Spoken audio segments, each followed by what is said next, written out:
안녕하세요. 펫 어드바이저 바네입니다. 오늘은 사료를 고를 때 꼭 체크해야 하는 체크 포인트 5가지에 대해 말씀해 드릴게요. 우리 아이들에게 항상 좋은 것만 먹이고 싶어 하시잖아요. 그래서 저도 예전에는 뭐 비싼 사료는 다 좋은 줄 알았어요. 그래서 되게 비싼 것만 사서 먹였는데, 근데 비싼 게 다 좋지는 않더라고요. 건강하던 강아지가 갑자기 구토를 하더니 죽었다는 사연이 최근 SNS에 올라왔습니다. 그런데 강아지 주인은 새로 바꾼 사료가 죽음의 원인으로 의심된다고 말합니다. 뭐 이렇게 문제도 좀 생겼고, 근데 인터넷에 뭐 여러 가지 이슈도 있고, 제가 직접 공부하고 논문도 살펴보니까 막상 비싸고 좋다 해서 좋은 건 아니더라고요. 그래서 오늘은 우리 집사님들이 호구 집사가 되지 않기 위해 사료를 고를 때 꼭 확인해야 하는 5가지에 대해서 공유해 드릴게요. 사료를 고를 때 이것저것 다양하게 다 따져봐야 하는데, 그렇게 고르다 보면 정말 날새요. 이게 그 로얄 캐닌 그 미디엄 어덜트 사료인데요. 뒤에만 이 성분만 보더라도, 야, 이 탈수 가금류, 옥수수 분말, 옥수수, 밀가루 분말, 이 가금류가 뭐 세 종류를 말하는데, 이거 뭔지 알아볼 자신 있으세요? 아마 없을 거예요. 동물성 지방 뭔지 아시겠어요? 없을 겁니다. 왜냐면 전화하면 뭐 친절하게 알려주겠지만 우리에게 그렇게 많은 시간이 있지 않아요. 저희 반애가 적어도 딱 5개만이라도 살펴보자고 수의사님과 함께 만들어 봤어요. 첫 번째는 내추럴, 인공적인 게 들어가지 않는 로고고요. 두 번째가 하이미트, 상당히 고기 함유량이 높은 걸 뜻하고요. 세 번째는 그레인 프리, 곡물이 들어가지 않은 사료. 네 번째가 클리어 라벨, 정말 라벨이 명확하게 다 나와 있을 경우.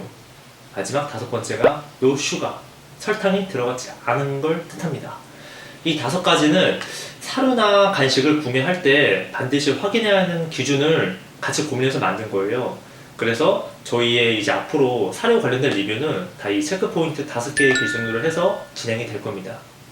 첫 번째 내추럴 로고 한번 볼게요. 이 내추럴은 다른 인공 방부제, 뭐 인공 항산화제, 착색류, 뭐 향미료가 포함되어 있지 않다는 그런 말이에요. 또한 이게 또 논란이 있거나 또 뭔가 첨가물이 더 들어가 있다, 혹은 확실하게 설명이 부족하다, 그러면 이 내추럴 로고를 받을 수 없어요. 근데 여러분, 되게 놀랍게도 시중에 나와 있는 한 1,500개 정도의 사료 중에 이 내추럴 로고 받는 사료는 100개가 채 안 돼요.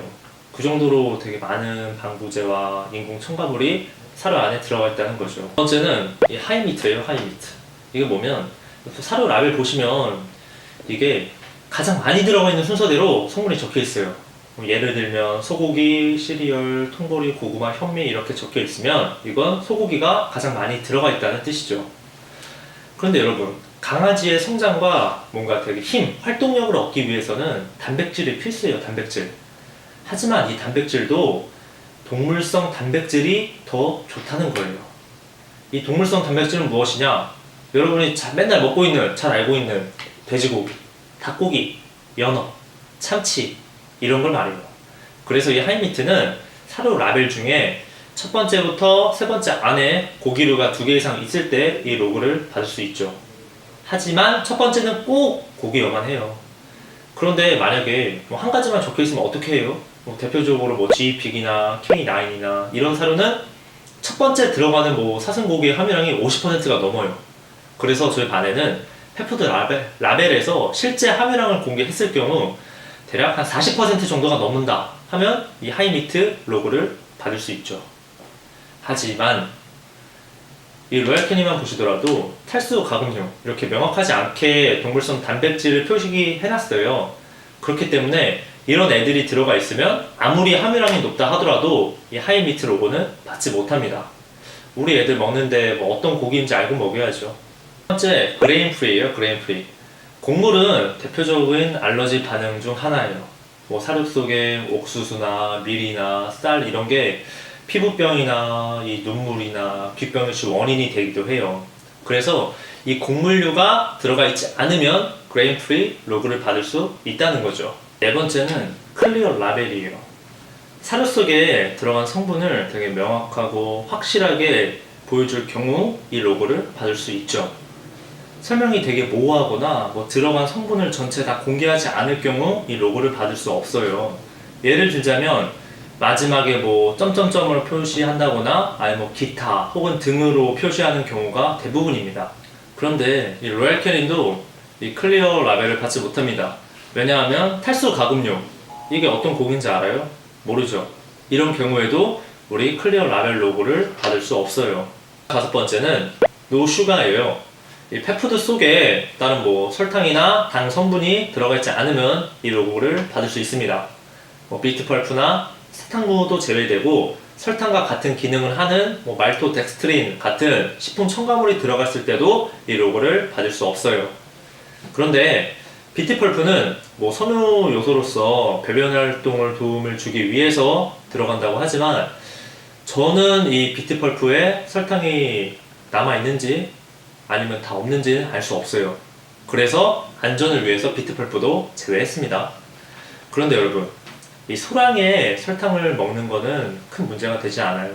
하지만 설탕을 주기적으로 장기간 계속 섭취할 경우 비만, 당뇨병, 실화 질환 같은 문제를 야기할 수 있다는 거예요. 우리 아이들 평소에 간식이나 과일 등으로 충분히 설탕을 먹고 있어요. 그런데 굳이 사료에 설탕을 넣을 필요는 없죠. 이렇게 저희 반해가 선정한 5가지 체크 포인트에 대해서 말씀드렸어요. 저희 사료 리뷰 보면서 체크 포인트가 뭐지? 하시는 분들을 위해 이번 영상을 기획하게 됐는데요. 혹시나 이거 보시고 나서 더 궁금하신 부분이 있거나 현재 먹이고 있는 사료에 대해서 궁금하다, 그러면 언제든지 댓글로 남겨주세요. 그러면 저희가 바로바로 기획해서 피드백 드리겠습니다. 이상 우리 아이를 위한 건강한 습관 펫 어드바이저 반해였습니다. 감사합니다.